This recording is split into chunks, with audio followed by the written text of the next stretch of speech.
Hello बच्चों, स्वागत है हमारे प्यारे से यूट्यूब चैनल टारगेट टॉपर 95 में।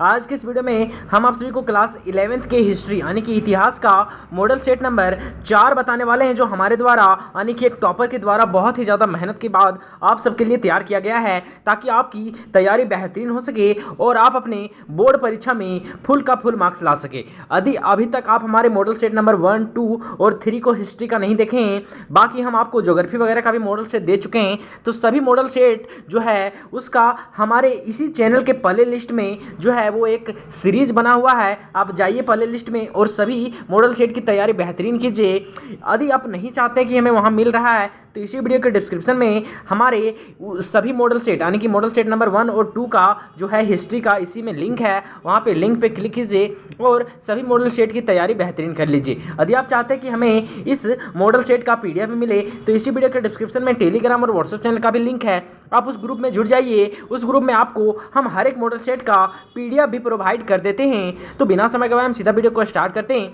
हमारे सामने मॉडल सेट नंबर 4 है, इसमें टोटल 40 क्वेश्चन है। एकदम हूबहू इसी तरीके से आपके फाइनल बोर्ड परीक्षा में क्वेश्चन पूछा जाएगा। सामान्य निर्देश में देख सकते हैं कि सभी प्रश्नों के उत्तर अनिवार्य हैं। कुल 40 प्रश्न है। प्रत्येक प्रश्न के लिए आपको 1 मार्क्स निर्धारित है और प्रत्येक प्रश्न के नीचे आपको 4 विकल्प यानी 4 ऑप्शन नजर आएंगे और गलत उत्तर के लिए कोई भी अंक नहीं काटे जाएंगे, यानी कि इसमें नेगेटिव मार्किंग नहीं है। ठीक है, पहला क्वेश्चन देख सकते हैं हमारे सामने है कि निम्नलिखित में से विश्व की प्राचीनतम सभ्यता कौन सी है। ऑप्शन ये है मिस्र, चीन, सिंधु घाटी या फिर मेसोपोटामिया। तो इसका सही आंसर होगा ऑप्शन नंबर डी यानी मेसोपोटामिया। मेसोपोटामिया जो है वो पूरे विश्व की सबसे प्राचीनतम क्या है, सभ्यता है। ठीक है, दूसरा क्वेश्चन है कि मेसोपोटामिया की आरंभिक सभ्यता कौन सी थी। तो इसका सही आंसर हो जाएगा ऑप्शन नंबर ए यानी कि सुमेर सभ्यता, है ना। अगला क्वेश्चन है हमारे सामने तीसरे नंबर की मेसोपोटामिया की सभ्यता किस नदी के किनारे विकसित हुई। तो इसका जो सही आंसर हो जाएगा वो हो जाएगा हमारा ऑप्शन नंबर ए दजला। क्या हो जाएगा ऑप्शन नंबर ए दजला। दजला नदी के किनारे जो है वो मेसोपोटामिया की सभ्यता विकसित हुई थी। आपको लग रहा होगा कि दजला और फरात दोनों होगा, है ना। तो हाँ, कहीं यहाँ पे ऑप्शन में रहता कि ऑप्शन ए और बी दोनों, तो हम लोग दोनों को सही करते हैं। कहीं हमारा ऐसा नहीं है तो हम लोग ऑप्शन नंबर ए को सही करेंगे, दजला। ठीक है, चलिए अगला क्वेश्चन हमारे सामने फोर्थ नंबर क्वेश्चन क्या कहता है। कहता है बेबीलोन नगर का प्रमुख देवता कौन था। तो बेबीलोन नगर के जो प्रमुख देवता थे वो हमारे थे मर्दुक। कौन थे, मर्दुक। यानी इसका सही आंसर होगा ऑप्शन नंबर ए। अगला क्वेश्चन हमारे सामने कि मेसोपोटामिया की लिपि क्या थी, है ना। तो मेसोपोटामिया की क्या लिपि थी। तो मेसोपोटामिया की जो लिपि थी उसको हम लोग बोलते थे किलाक्षर लिपि। क्या बोलते थे, किलाक्षर। ऑप्शन नंबर बी हमारा क्या हो जाएगा, सही हो जाएगा। ठीक है, अगला क्वेश्चन हमारे सामने छठा नंबर क्वेश्चन कहता है मेसोपोटामिया में युद्ध एवं प्रेम की देवी को क्या कहा जाता था। मेसोपोटामिया जो युद्ध और प्रेम की देवी थी उसे आखिर क्या कहा जाता था। तो उसको बोला जाता था इनत्री।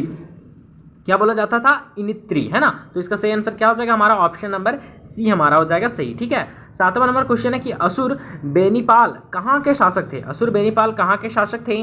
असीरिया के, क्रीट के, रूस के या फिर चीन के। तो इसका जो सही आंसर हमारा हो जाएगा वो हो जाएगा असीरिया। क्या हो जाएगा, ऑप्शन नंबर ए हमारा सही है। ठीक है, अगला क्वेश्चन है 8वां नंबर क्वेश्चन हमारे सामने कि मेसोपोटामिया के उर देवता किससे संबंधित थे। मेसोपोटामिया के जो उर देवता थे वो किससे संबंधित थे। सूर्य से, चंद्र से, जल से या फिर पवन से।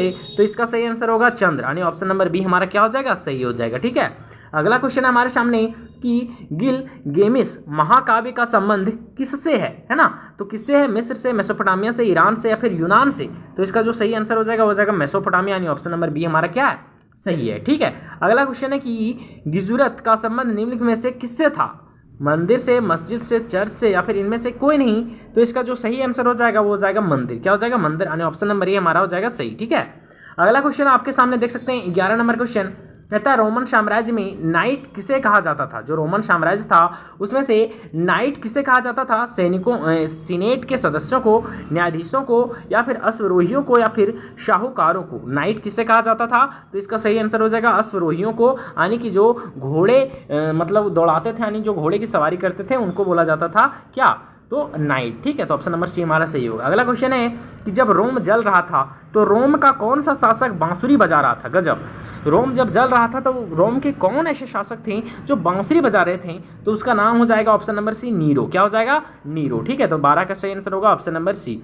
अगला क्वेश्चन आपके सामने देख सकते हैं कहता है कि पेपिरस कहाँ पाया जाता था। पेपिरस कहाँ पाया जाता था, नील नदी के किनारे, टाइबर नदी के किनारे, अरब सागर के किनारे या फिर रोम में कहाँ पाया जाता था। तो इसका सही आंसर हो जाएगा आपका नील नदी के किनारे। ऑप्शन नंबर ए हमारा क्या होगा, सही होगा। अगला क्वेश्चन है, देख सकते हैं, कहता है कि रोम का इतिहास किसने लिखा था? जो रोम के इतिहास लिखे थे उसका आखिर क्या नाम था? तो उसका सही आंसर हो जाएगा टाइटस लिवी, है ना। तो ऑप्शन नंबर ए हमारा क्या है? सही।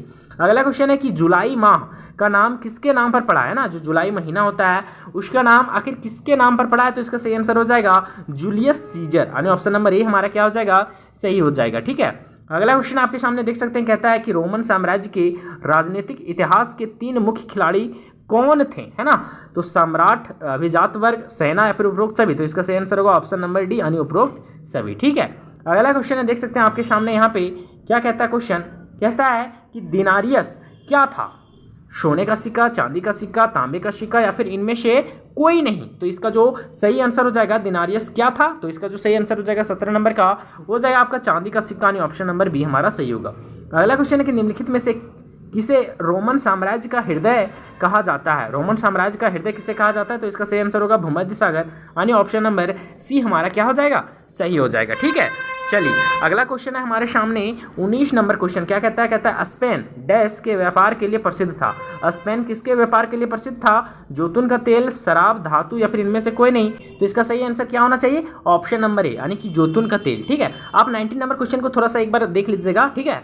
अगला क्वेश्चन आपके सामने 20वां नंबर क्या कहता है? कहता है पेपायरस यानी कि पेपिरस क्या था, है ना? पत्थर था, पौधा था, धातु था या फिर एक ग्रंथ था। तो इसका जो सही आंसर हो जाएगा वो एक पौधा था। क्या था? पौधा। ऑप्शन नंबर बी हमारा होगा सही। ठीक है। अगला क्वेश्चन आपके सामने देख सकते हैं 21 नंबर क्वेश्चन क्या कहता है?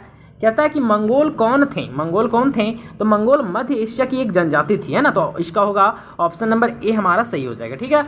अगला क्वेश्चन है कि सामंतवाद की छोटी इकाई क्या थी, है ना। जो सामंतवाद थी उसकी सबसे छोटी इकाई को आखिर क्या कहा जाता था? उसको कहा जाता था नाइट। क्या कहा जाता था? नाइट। एंड इसका सही आंसर होगा ऑप्शन नंबर सी। ठीक है। अगला क्वेश्चन आपके सामने यहाँ पे कि तीर्थ क्या था?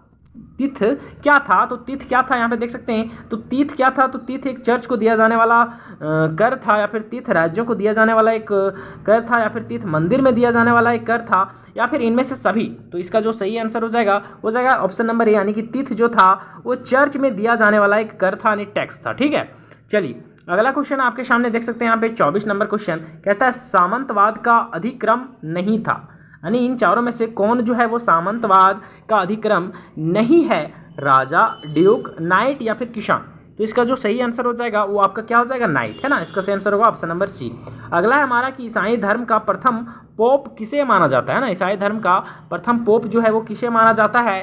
तो इसका जो सही आंसर हो जाएगा वो हो जाएगा आपका ग्रिगोरी को। किसको? ग्रिगोरी को, यानी ऑप्शन नंबर ए हमारा क्या हो जाएगा? सही हो जाएगा। ठीक है। अगला क्वेश्चन आपके सामने कि पुनर्जागरण किस देश में प्रारंभ हुआ, यानी पुनर्जागरण जो था वो किस देश में प्रारंभ हुआ था? इंग्लैंड में, इटली में, फ्रांस में या फिर जर्मनी में। तो इसका जो सही आंसर हो जाएगा वो हो जाएगा इटली। क्या हो जाएगा? इटली, यानी ऑप्शन नंबर बी। ठीक है।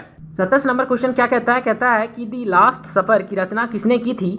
दी लास्ट जो सफर थी इसकी रचना किसने की थी? तो इसका सही आंसर होगा ऑप्शन नंबर डी, लियोनार्डो दी विंची ने, है ना। किसने की थी? लियोनार्डो दी विंची ने। ठीक है। इस क्वेश्चन को थोड़ा सा चेक कर लीजिएगा। तो इसका सही आंसर वैसे ऑप्शन नंबर डी होना चाहिए। ठीक है। अगला क्वेश्चन आपके सामने कि किस देश का नाम एक पेड़ के नाम पर है ना। किस देश का नाम जो है वो एक पेड़ के नाम पर है? तो इसका सही आंसर हो जाएगा ब्राजील, है ना। ऑप्शन नंबर सी हमारा क्या होगा? सही। अगला क्वेश्चन है कि समुद्री मार्ग द्वारा समस्त विश्व का चक्कर किसने लगाया था? गजब। समुद्री मार्ग के द्वारा समस्त विश्व का चक्कर आखिर किसने लगाया था? तो इसका सही आंसर हो जाएगा मैगलन ने। किसने? ऑप्शन नंबर डी हमारा हो जाएगा सही। ठीक है।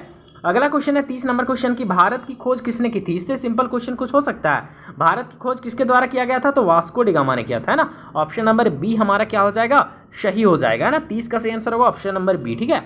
अगला क्वेश्चन देख सकते हैं 31 नंबर क्वेश्चन क्या कहता है? कहता है कि डिवाइडन कॉमेडी किसने लिखा था, है ना। जो डिवाइन कॉमेडी थी वो किसके द्वारा लिखी गई थी? तो इसका जो सही आंसर हो जाएगा वो जाएगा दांते। ऑप्शन नंबर बी हमारा क्या होगा?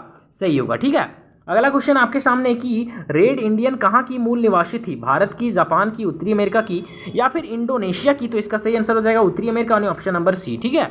अगला क्वेश्चन आपके सामने देख सकते हैं यहाँ पे 33 नंबर क्वेश्चन कहता है ब्रिटेन ने संयुक्त राज्य अमेरिका को एक स्वतंत्र देश के रूप में कब मान्यता दी, है ना। जो ब्रिटेन था संयुक्त राष्ट्र अमेरिका को एक स्वतंत्र देश के रूप में आखिर कब मान्यता दी थी? 1648 में, 1781 में, 1789 में या फिर 1947 में?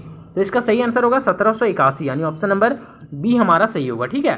अगला क्वेश्चन आपके सामने कि कैनबरा को ऑस्ट्रेलिया की राजधानी कब बनाई गई थी ना। ऑस्ट्रेलिया की जो राजधानी थी कैनबरा, उसको कब बनाई गई थी, यानी कि कब ऑस्ट्रेलिया की राजधानी कैनबरा हुई। तो इसका जो सही आंसर हो जाएगा आपका वो जाएगा 1911, ऑप्शन नंबर सी। ठीक है।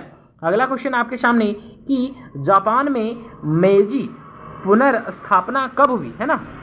जो जापान में जो मेजी पुनर्स्थापना हुई थी वो आखिर कब हुई थी। तो इसका जो सही आंसर हो जाएगा वो जाएगा 1867-68, यानी ऑप्शन नंबर ए। ठीक है। अगला क्वेश्चन आपके सामने 36 नंबर क्वेश्चन कहता है जापान में तेज गति वाली शिंकानसेन क्या है ना। जो जापान में तेज गति वाली जो शिंकानसेन है वो क्या है। तो एक कार है, बुलेट ट्रेन है, साइकिल है या फिर एक मोटरसाइकिल है। तो इसका जो सही आंसर हो जाएगा वो जाएगा bullet train, option number B हमारा सही होगा। ठीक है। अगला क्वेश्चन देख सकते हैं यहाँ पे, कहता है कि आधुनिक चीन के संस्थापक किसे माना जाता है। आधुनिक चीन के संस्थापक किसे माना जाता है। तो इसका सही आंसर हो जाएगा सन यात सेन को, यानी ऑप्शन नंबर ए हमारा क्या हो जाएगा, सही हो जाएगा। ठीक है। अगला क्वेश्चन आपके सामने 38 नंबर क्वेश्चन कहता है चीनी गणतंत्र के पहले राष्ट्राध्यक्ष कौन थे, है ना। तो इसका जो सही आंसर हो जाएगा 38 नंबर का हो जाएगा आपका सन यात सेन, यानी ऑप्शन नंबर ए हमारा क्या हो जाएगा, सही हो जाएगा।